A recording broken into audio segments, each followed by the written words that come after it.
গণহত্যার সঙ্গে যারা জড়িত, শাপলা চত্বরে এই যে সেনাবাহিনীর বরখাস্ত কলঙ্কিত কর্মকর্তা জিয়াউল আহসান সহ যারা বিভিন্ন রাষ্ট্রীয় দায়িত্বে থাকার অপসুযোগ নিয়ে শাপলা চত্বরে আমার ভাইদেরকে হত্যা করেছিল, আমার ভাইয়ের রক্তে যারা শাপলা চত্বরকে রঞ্জিত করেছিল, 2021 সালে যারা গুলি করে আমাদেরকে হত্যা করে বাংলার মাটির বাংলাদেশের স্বাধীনতার সুবর্ণ জয়ন্তীকে যারা কলঙ্কিত করেছিল, এরপরে চলমান বৈষম্য বিরোধী ছাত্র আন্দোলনে গুলি চালিয়ে যারা প্রায় 5 শতাধিক বাংলার আবাল বৃদ্ধ বনিতা শিশু নারী পুরুষকে হত্যা করে বাংলাদেশকে আজকে একটি মৃত্যুপুরীতে পরিণত করেছে, এই সকল হত্যাকাণ্ডগুলোর সঙ্গে যারা জড়িত,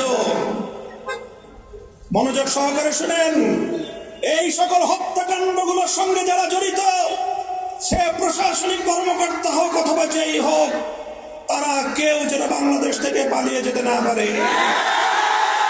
টেকনাফ থেকে তেঁতুলিয়া পর্যন্ত গোটা বাংলাদেশের সীমান্তে প্রয়োজনে ছাত্র জনতা তোমরা পাহারাদারি বসাও, চেকপোস্ট বসাও, কোন খুনি যেন পালিয়ে যেতে না পারে। আমি বলতে চাই, এয়ারপোর্ট থেকে, বিমানবন্দর থেকে, ইমিগ্রেশন কর্তৃপক্ষকে বলতে চাই, যেভাবে আপনারা ইতিমধ্যে কয়েকজন পলায়ন পর দুর্বৃত্তকে আটক করে সেনাবাহিনীকে হস্তান্তর করেছেন, সেজন্য আপনাদেরকে ধন্যবাদ জানাই। আগামী দিনের জন্য সতর্ক করি, কোন দুর্বৃত্ত যেন আমাদের শাহজালাল বিমানবন্দর ব্যবহার করে ওখান থেকে পালিয়ে গিয়ে সে যেন এই খুনের বিচারকে বাধাগ্রস্ত করতে না পারে, সে ব্যাপারে আগামী দিন আপনারা সোচ্চার থাকবেন ইনশাআল্লাহ। সংগ্রামী সাথী ও বন্ধুগণ, এভাবে হেফাজতে ইসলাম বাংলাদেশ জাতি এবং মিল্লাতের প্রতিনিধি দুর্যোগে জাতীয় নেতৃত্বের দায়িত্ব কাঁধে তুলে নিয়েছে। আজ বাংলাদেশের মানুষের জান মাল ইজ্জত নিরাপত্তা প্রতিষ্ঠায়, দেশের স্বাধীনতা রক্ষায় হেফাজতে ইসলামের ঐতিহাসিক ভূমিকা ইনশাআল্লাহ দেশের দেশপ্রেমিক সশস্ত্র বাহিনী এবং আগামী দিনের সরকারকে আমরা সহযোগিতা করব। মনে রাখতে হবে, হেফাজতে ইসলামের দীর্ঘ ত্যাগ এবং কোরবানিকে অবমূল্যায়ন করে বাংলাদেশে কেউ এ জাতিকে সঠিকভাবে নেতৃত্ব দিতে পারবে না। সুতরাং হেফাজতের নেতা কর্মীদের শত শত নিরীহ এই আলেম ওলামাদের রক্তের সঙ্গে যেন গাদ্দারি না করা হয়, সেজন্য আমি বঙ্গভবনকে সজাগ থাকার উদাত্ত আহ্বান জানাচ্ছি।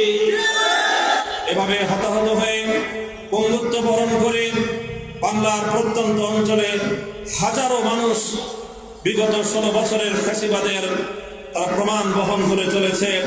বহু মায়ের চোখের অশ্রু আজও পর্যন্ত শুকায়নি। তাদের সকলের প্রতি শ্রদ্ধার প্রদর্শন করে বলতে চাই, এই অফুরান আত্মত্যাগের মাধ্যমেই 5ই আগস্ট বাংলাদেশের দ্বিতীয় স্বাধীনতা দিবস হিসেবে আমরা পালন করব। সংগ্রামী সাথী ও বন্ধুগণ, কথায় বলে স্বাধীনতা অর্জন করা যতটা কঠিন, স্বাধীনতা রক্ষা করা তার চেয়েও বড় কঠিন। এদেশের বিপ্লবী তরুণ ছাত্র জনতা আজ যে নতুন ইতিহাস রচনা করেছে, জগদ্দল পাথরের মতো চেপে বসা 16 কোটি মানুষের বুকের উপর থেকে শেখ হাসিনা জালিম শাহী নামক এই জগদ্দল পাথরকে, এই ফ্যাসিবাদকে তারা এই জাতির বুকের উপর থেকে অপসারণ করার ক্ষেত্রে যে ঐতিহাসিক ভূমিকা পালন করেছে, অনাগত বাংলাদেশের নয় বিশ্ব ইতিহাস আজকের এই বাংলার তরুণ ছাত্র জনতাকে শ্রদ্ধা করে স্মরণ করবে। এই সংগ্রামের অন্যতম সৌন্দর্য হল ফ্যাসিবাদ বিরোধী, বৈষম্য বিরোধী ছাত্র আন্দোলনের অন্যতম বৈশিষ্ট্য আমরা লক্ষ্য করেছি, রাজপথে ছাত্র জনতার মধ্যে কোনো দলীয় সংকীর্ণতা ছিল না, কোনো ভেদাভেদ ছিল না। স্কুলের ছেলেরা মেয়েরা, কলেজ থেকে ছাত্ররা, ইউনিভার্সিটি থেকে ছাত্ররা, আমাদের মাদ্রাসা, আলিয়া মাদ্রাসা, কওমি মাদ্রাসাগুলোর ছাত্ররা তাদের মধ্যকার পার্থক্যের সকল দেয়ালগুলো ভেঙে ঘুরিয়ে দিয়ে হাতে হাত রেখে টেকনাফ থেকে তেঁতুলিয়া পর্যন্ত মানবতার যে বন্ধন তারা রচনা করেছিল, সমস্ত জুলুম এবং সমস্ত অত্যাচারের ফ্যাসিবাদ তাদের এই ঐক্যবদ্ধ অটুট বন্ধনের সামনে সম্পূর্ণভাবে পরাজিত হয়েছে। একটি ঐতিহাসিক অভ্যুত্থানের মধ্য দিয়ে আজকে বাংলাদেশের মানুষ স্বাধীনতা অর্জন করেছে। প্রিয় দেশবাসী, কাজেই আমি আবার স্মরণ করিয়ে দিচ্ছি, স্বাধীনতা অর্জন করা যত কঠিন, স্বাধীনতা রক্ষা করা তার চেয়ে বড় কঠিন।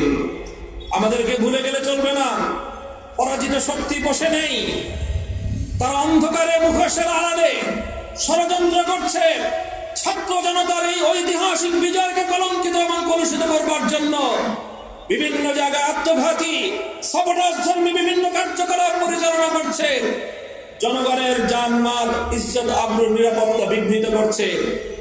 সংঘবদ্ধভাবে বিভিন্ন জায়গায় সংখ্যালঘুদের বাড়িঘর, তাদের সহায় সম্পদ, তাদের উপাসনালয়ে আক্রমণ পরিচালনা করছে। বিভিন্ন মানুষের ব্যবসা প্রতিষ্ঠান, দোকানপাট, শোরুমগুলোতে রাতের অন্ধকারে হামলা চালিয়ে লুটপাট চালাচ্ছে।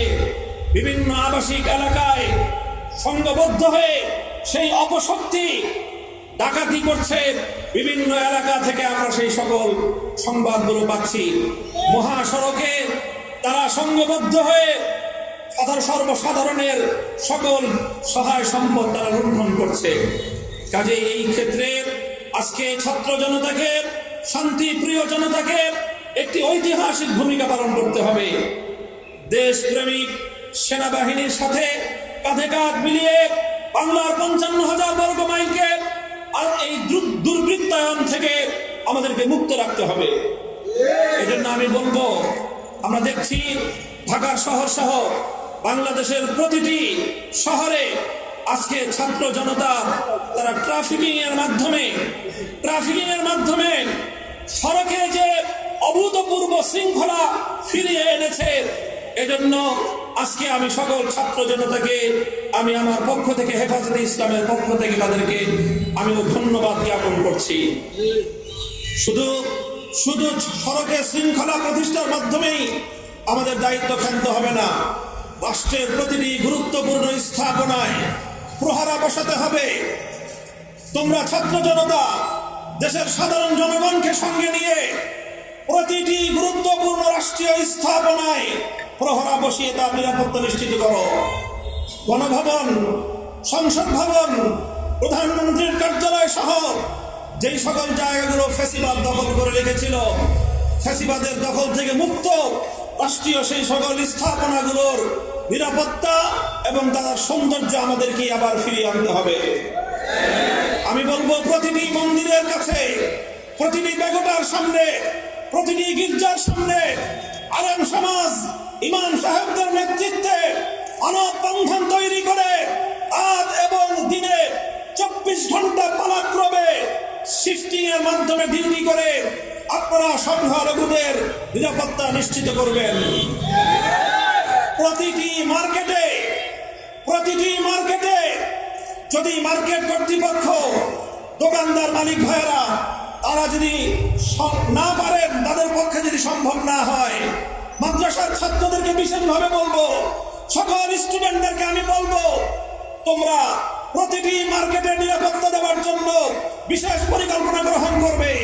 প্রতিটি মার্কেটে সারা রাত পাহারা দিয়ে দুর্বৃত্ত এবং ডাকাতদের হাত থেকে এবং সাবোটাজকারী পরাজিত শক্তির আক্রমণ থেকে আমাদের ব্যবসায়ী ভাইদের জানমাল এবং তাদের সম্পদের নিরাপত্তা নিশ্চিত করতে হবে।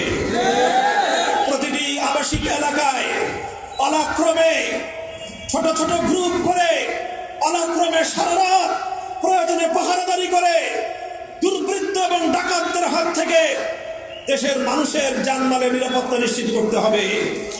ঠিক তেমনি ভাবে গোটা বাংলাদেশের প্রতিটি জায়গায়, রাস্তায় রাস্তায়, প্রয়োজনে গুরুত্বপূর্ণ সড়কগুলোতে, মহাসড়কের পাশে যে সকল মাদ্রাসাগুলো রয়েছে, আমি হেফাজতে ইসলামের পক্ষ থেকে বাংলাদেশের প্রতিটি মাদ্রাসার দায়িত্বশীলদের প্রতি উদাত্ত আহ্বান জানাবো।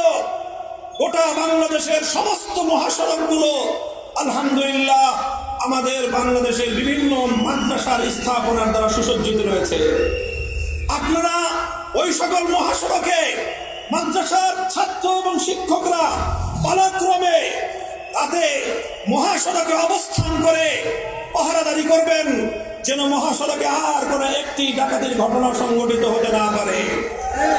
সেই সঙ্গে লক্ষ্য রাখবেন, গণহত্যার সঙ্গে যারা জড়িত, শাপলা চত্বরে এই যে সেনাবাহিনীর বরখাস্ত কলঙ্কিত কর্মকর্তা জিয়াউল আহসান সহ যারা বিভিন্ন রাষ্ট্রীয় দায়িত্বে থাকার অপসুযোগ নিয়ে শাপলা চত্বরে আমার ভাইদেরকে হত্যা করেছিল, আমার ভাইয়ের রক্তে যারা শাপলা চত্বরকে রঞ্জিত করেছিল, 2021 সালে যারা গুলি করে আমাদেরকে হত্যা করে বাংলার মাটির বাংলাদেশের স্বাধীনতার সুবর্ণ জয়ন্তীকে যারা কলঙ্কিত করেছিল, এরপরে চলমান বৈষম্য বিরোধী ছাত্র আন্দোলনে গুলি চালিয়ে যারা প্রায় 5 শতাধিক বাংলার আবাল বৃদ্ধ বনিতা শিশু নারী পুরুষকে হত্যা করে বাংলাদেশকে আজকে একটি মৃত্যুপুরীতে পরিণত করেছে, এই সকল হত্যাকাণ্ডগুলোর সঙ্গে যারা জড়িত, মনোযোগ সহকারে শুনেন, এই সকল হত্যাকাণ্ডগুলোর সঙ্গে যারা জড়িত, সে প্রশাসনিক কর্মকর্তা হোক অথবা যেই হোক, তারা কেউ যেন বাংলাদেশ থেকে পালিয়ে যেতে না পারে।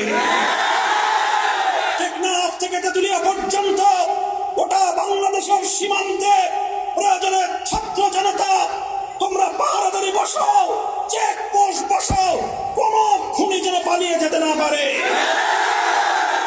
আমি বলতে চাই, এয়ারপোর্ট থেকে, বিমানবন্দর থেকে, ইমিগ্রেশন কর্তৃপক্ষকে বলতে চাই, যেভাবে আপনারা ইতিমধ্যে কয়েকজন পলায়নপর দুর্বৃত্তকে আটক করে সেনাবাহিনীকে হস্তান্তর করেছেন, সেজন্য আপনাদেরকে ধন্যবাদ জানাই। আগামী দিনের জন্য সতর্ক করি, কোন দুর্বৃত্ত যেন আমাদের শাহজালাল বিমানবন্দর ব্যবহার করে ওখান থেকে পালিয়ে গিয়ে সে যেন এই খুনের বিচারকে বাধাগ্রস্ত করতে না পারে, সে ব্যাপারে আগামী দিন আপনারা সোচ্চার থাকবেন ইনশাআল্লাহ। সংগ্রামী সাথী ও বন্ধুগণ, এভাবে হেফাজতে ইসলাম বাংলাদেশ জাতি এবং মিল্লাতের প্রতিনিধি দুর্যোগে জাতীয় নেতৃত্বের দায়িত্ব কাঁধে তুলে নিয়েছে। আজ বাংলাদেশের মানুষের জান মাল ইজ্জত নিরাপত্তা প্রতিষ্ঠায়, দেশের স্বাধীনতা রক্ষায় হেফাজতে ইসলামের ঐতিহাসিক ভূমিকা ইনশাআল্লাহ দেশের দেশপ্রেমিক সশস্ত্র বাহিনী এবং আগামী দিনের সরকারকে আমরা সহযোগিতা করব। মনে রাখতে হবে, হেফাজতে ইসলামের দীর্ঘ ত্যাগ এবং কোরবানিকে অবমূল্যায়ন করে বাংলাদেশে কেউ এ জাতিকে সঠিকভাবে নেতৃত্ব দিতে পারবে না। সুতরাং হেফাজতের নেতা কর্মীদের শত শত নিরীহ এই আলেম ওলামাদের রক্তের সঙ্গে যেন গাদ্দারি না করা হয়, সেজন্য আমি বঙ্গভবনকে সজাগ থাকার উদাত্ত আহ্বান জানাচ্ছি।